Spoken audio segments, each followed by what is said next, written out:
y'all hear it? Well, neither one of you, I wasn't heard. me. No, I thought I heard a weird voice earlier though. That's interesting. Come on, it sounded like it'll be interesting. I mean, well, it was sounded like a computer voice kind of a thing. Well, we'll see if it's on recording, right? Yeah. This recording. It was like towards the beginning. Mm-hmm. My goodness. Yeah. Well, we'll have to see what's going on. Well, we've really covered a lot. I don't know that we were supposed to. Let's see what else is on your discovery little bio that was allowed here. We've got the biodynamic farmer. That would be with the veterans and with Ahmad talking about him going to the VA and being on a Navy ship and going around before he settled down and became the shaman hermit that he is. Doing radio, because now he does ebooks and he does audio books on radio, as well as doing the recreation of some realities on some planet with me and Ken Johnston. Oh, I've got to say something real quick. Bridgett, Ken R. Johnston, I talked with him today. Him and his wife do little baby ponies. And little tiny ponies. There's one in a commercial for somebody doing it. And they're over in Oklahoma, and she's the president of the Little Tiny Pony International or National Club, I guess. National, but she brought her husband, and they're down in Tulsa, Oklahoma. So he will be back next Thursday, folks. He said 6 Thursday. He's going to come back from Oklahoma and be back with us next week. So if you've been missing Ken R. Johnston and our ACO club, please come back next week. And again, I want to apologize for last night because I wasn't even on the planet. My body was here, but my spirit was somewhere else. Maybe we should discuss that because I don't understand that. I've only had it happen a few times where the lights are on but nobody's home. And I've had myself checked with all the little buttons and the electrodes they put on your head and several times because I just didn't believe that this, I thought surely my brain doesn't work properly. Like Bridgett, our first wave, right?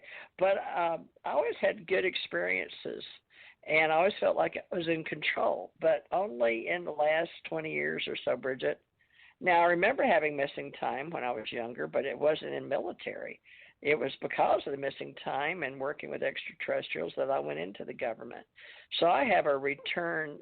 I mean, they were scratching their head. I scored really high on the test in Houston after coming back from Africa and Europe as I was traveling around for Newton B. Schwartz, attorney at law. So I was an investigator and traveling around on different cases. But I wanted to go in, and they actively recruited me. And it was really strange because I took the Treasury test, and I finally got approved. Finally, right before I got out of driving a big truck, got finally approved and all that for the U.S. Treasury. But I had some good jobs on this planet in this reality. I've had a lot of good jobs. It doesn't make sense to me now because it's hard to believe that was me. Bridgett, how do you explain all this? Do you know how people can change and just be it? You got to be it and do it in order to have it. You know what I'm saying? And I know a lot of veterans need to understand how to get into new realities, but let's talk about that for a minute. We've got 30 minutes, folks. Jeez. Bridgett, help me out here. Well, I think that what happens is a lot of people that I see in my practice, I see something that a lot of people do, which is what I call the checkout. And the issue is that the reality is like so really stressful now, and people have been through like really stressful long periods, and people don't get enough rest, don't get enough nutrition, so they bleep out. Sometimes I'll be working with people on the video, and they'll just glaze over and bleep out. And I look at it kind of as and I see them all the time. I'll see them in the grocery store. People just blip out, be staring at something.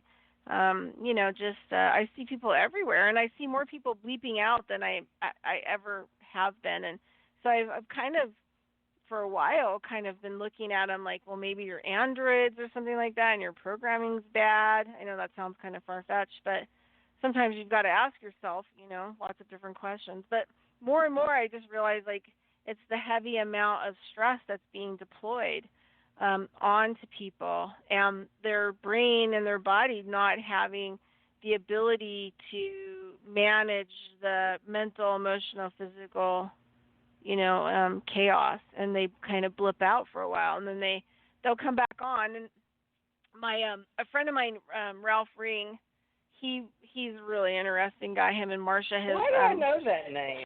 I know that name, Ralph Ring. Why do I know Ralph Ring? I've interviewed him.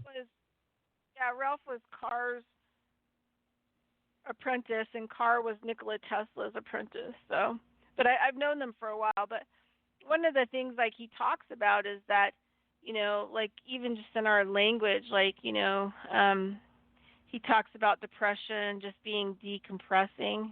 We just have to change our language around it, and that, people have different ways of decompressing, and I think people blip out because they don't really have, good ways to decompress, and I think they just kind of shut down like a machine for a few minutes that's overheated. Like the brain is overheated, and it just has to take a few minutes for it to kind of come back online. But, they spray these chemtrails, these vaccines. I mean, the stuff that's in the food is really, really frightening, becoming more and more frightening.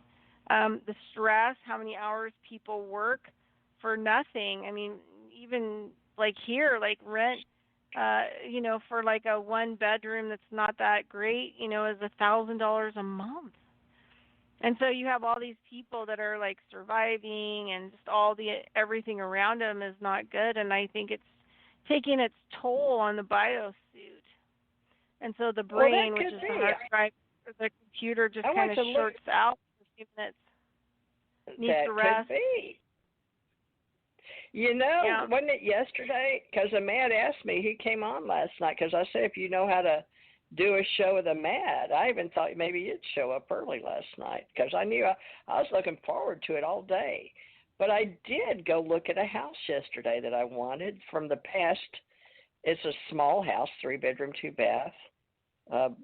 I've got carpet here, and they don't have carpet in it, but I liked it. And a big old tree talked to me. I'm a tree talker. I don't know what that means. Something to do with my training off playing it with Sasquatch, Yeti people, right? Because they would come in and out of this dimension through trees. I shouldn't tell people this.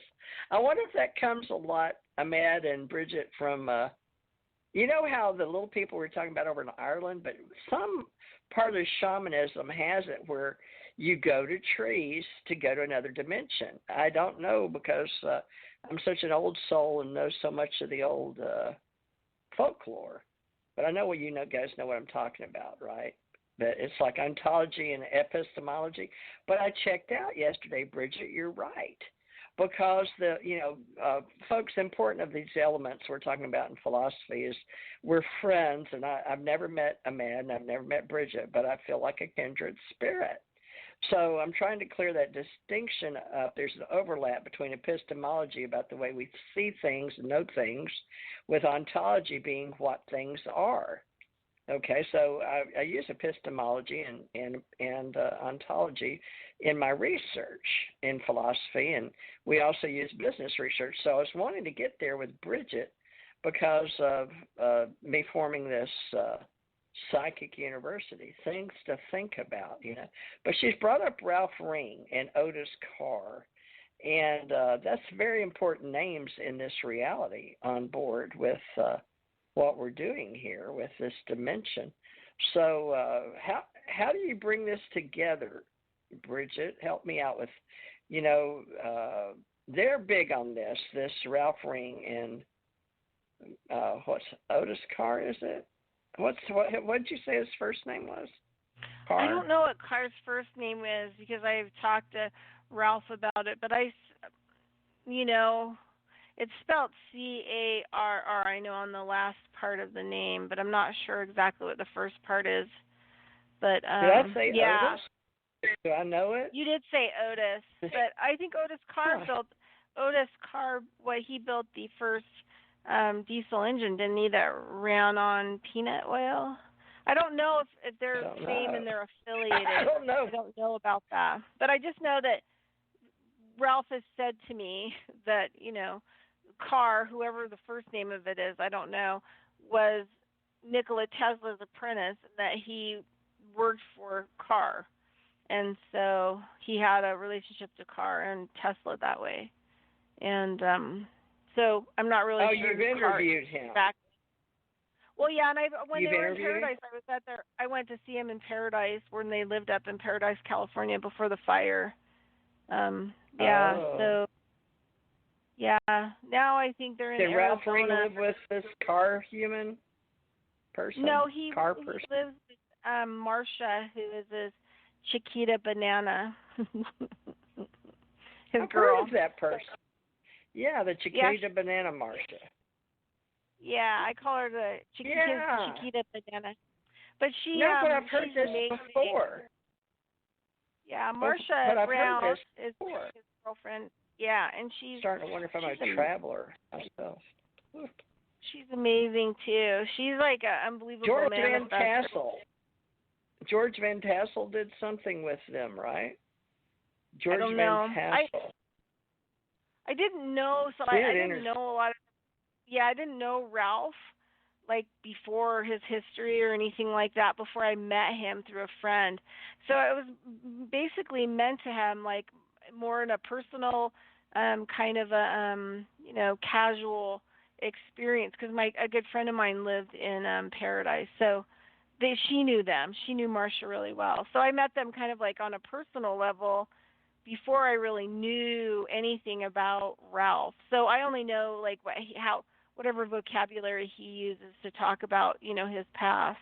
And I have had him and Marcia on my show together because they're so super cute together. So I have them on the show together, and they talk about manifesting and Victor Schallenberger's work. And last time I had Ralph on my show, I don't know, Ralph and Marcia like a month ago, maybe a month and a half ago. Ralph was really doing good on target. His mind was really working. So he had some serious heart problems for a long time, and by the time that he had it really looked at, he only had, I think, like 40% of his heart was living and working, and so he'd had some oxygen depletion issues, kind of thing. So they tried to do everything that they could to actually fix his heart, stem cells, all kinds of different alternative stuff, and it just didn't really work out. So he had to go in and have like, a heart operation, bypass, I think, something. And only like 30 days into him healing, the Paradise Fire happened, and they had flames everywhere. If their neighbor hadn't pounded on their door, they would have died in their house. Ralph and Marcia? So they had to flee. Huh? Ralph and Marcia would have died? Yeah, and they're like mid-80s, I think. And so then their neighbor tried to, go through the firewall that they had to go through. He tells this story a couple shows back, but he said that they had an electric car, a Prius. So if they would have had a gas car, they wouldn't have survived either. But so their neighbors were in the car, and they had a gas car, and they went to go because the pavement was super hot. There was fire everywhere around, and the neighbor tried to get out of the parking lot, and so they had to go through the wall of flames. And because they had gas in the car, and the car was already hot from just sitting, because of the flame, everything was melting. The car exploded. So the people drove through the wall of fire, and when they hit the fire, the car totally exploded and threw open the doors, and the people got shot out. And so he didn't know.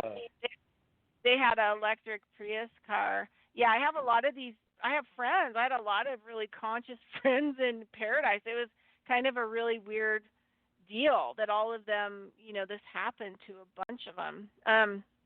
But wow, so they had it's like it was set off somewhere. Is that a conspiracy theory that it was set off by some energy in the field or something? Right. Or am I starting one? I don't mean to, folks. I'm just